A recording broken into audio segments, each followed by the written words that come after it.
4 સાબરમતીનો councillor છું. અત્યારે પાર્ટીએ મને જવાબદારી આપી છે અમદાવાદ મ્યુનિસિપલ કોર્પોરેશનના અમદાવાદ શહેરના વોટર સપ્લાય એન્ડ ડ્રેનેજ કમિટીના ડેપ્યુટી ચેરમેનની. એટલે આખા અમદાવાદના વોટર સપ્લાય એન્ડ ડ્રેનેજની જવાબદારી છે અને છેલ્લા 9.5 વર્ષથી હું સાબરમતીનો કોર્પોરેટર છું.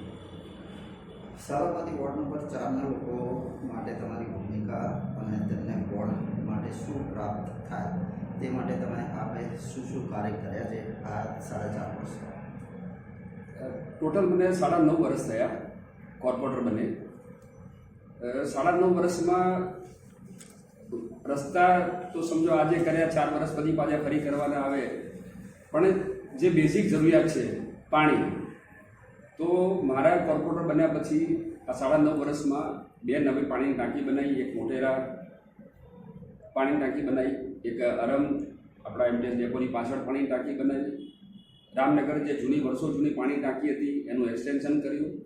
એટલે આવતા 25 વર્ષની અંદર પણ જ્યાં સોસાયટી છે ત્યાં ફ્લેટો પણ બનશે, ખાલી જગ્યા પણ ત્યાં પણ મકાનો બનશે, તો પણ આવતા 25 વર્ષ સુધી સાબરમતીમાં પાણીનો પ્રશ્ન ના આવે એવી બેઝિક જરૂરિયાત પાણી માટેની સાબરમતી વોર્ડમાં પૂર્ણ કરી છે.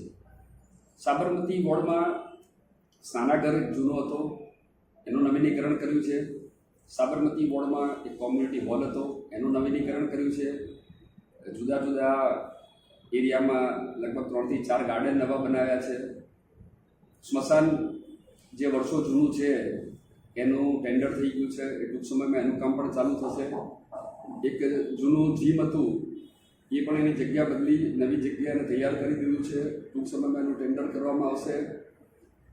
ભૂત બંગલા 4 રસ્તા જે કહેવાય ત્યાં આગળ અમે ત્યાં રમતનું મેદાન બનાવવા જઈ રહ્યા છે, ત્યાં એક વાંચનાલય બનાવવા જઈ રહ્યા છે. એટલે બેઝિક જે વોર્ડની જરૂરિયાત હોય એ મેક્સિમમ પૂરી કરવાનો પ્રયત્ન કર્યો છે. અને સૌથી મોટી સમસ્યા ટ્રાફિકની, જે સાંજના પીક અવર્સમાં ચીમનભાઈ બ્રિજથી સાબરમતી બાજુ આવવું હોય યા તો સવારના ટાઈમમાં જવું હોય તો ટ્રાફિકની ખૂબ સમસ્યા રહે છે.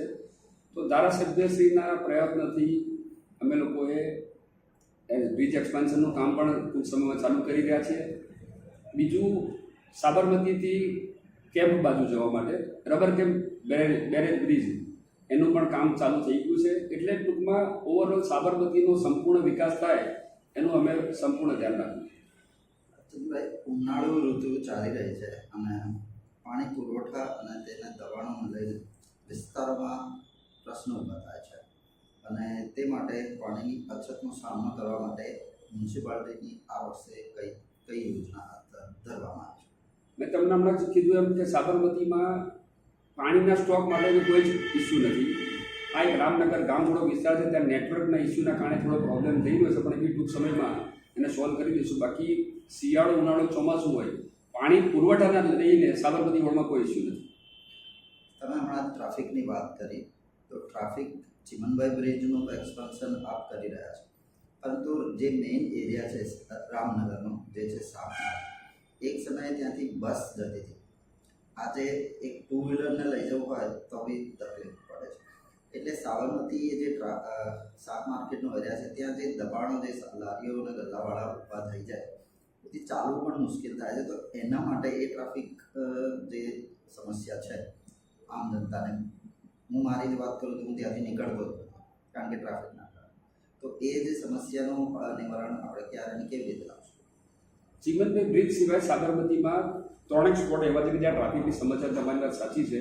એક છે સાબરમતી રેલવે સ્ટેશન, બીજું છે એચ પટેલવાળો રોડ જે શાક માર્કેટ જે આપ કહી રહ્યા છો, ત્રીજું વિસદ જંકશન ઉપર. રેલવે સ્ટેશનની વાત કરીએ તો મારી એફડીએસ ચેરમેન જોડે વાત થઈ છે કે જે રિક્ષાઓનો ત્રાસ છે એના દૂર કરવા માટે આપણે એએમટીએસની નાની બસો રેલવે સ્ટેશનથી ફીડર બસ તરીકે ઉપયોગ કરી નજીકના સ્ટેશન સુધી લઈ જઈ અને આ રિક્ષાનો ત્રાસ ઓછો થાય, જેના કારણે ટ્રાફિક ઓછો થાય એવો કંઈક પ્રયત્ન કરવાનો પ્લાનિંગ કરી રહ્યા છે. પ્લસ મારે ધારાસભ્યશ્રી જોડે બી વાત થઈ છે. ટ્રાફિક પીઆઈ, લોકલ પીઆઈ અને મને એક સંયુક્ત બેઠક કરી અને જે ધરમનગર વિસ્તારમાં રિક્ષાના કારણે જે ટ્રેન આવે ત્યાં ટ્રાફિકની સમસ્યા સાબરમતીની પબ્લિકને ભોગવવી પડે છે, એનું મહદઅંશે સોલ્યુશન આવે એ દિશામાં જઈ રહ્યા છે. બીજું, રામનગર શાક માર્કેટ વિસ્તાર છે, વર્ષોથી લારીઓ ઊભી રહે છે અને થોડું અઘરું કામ છે.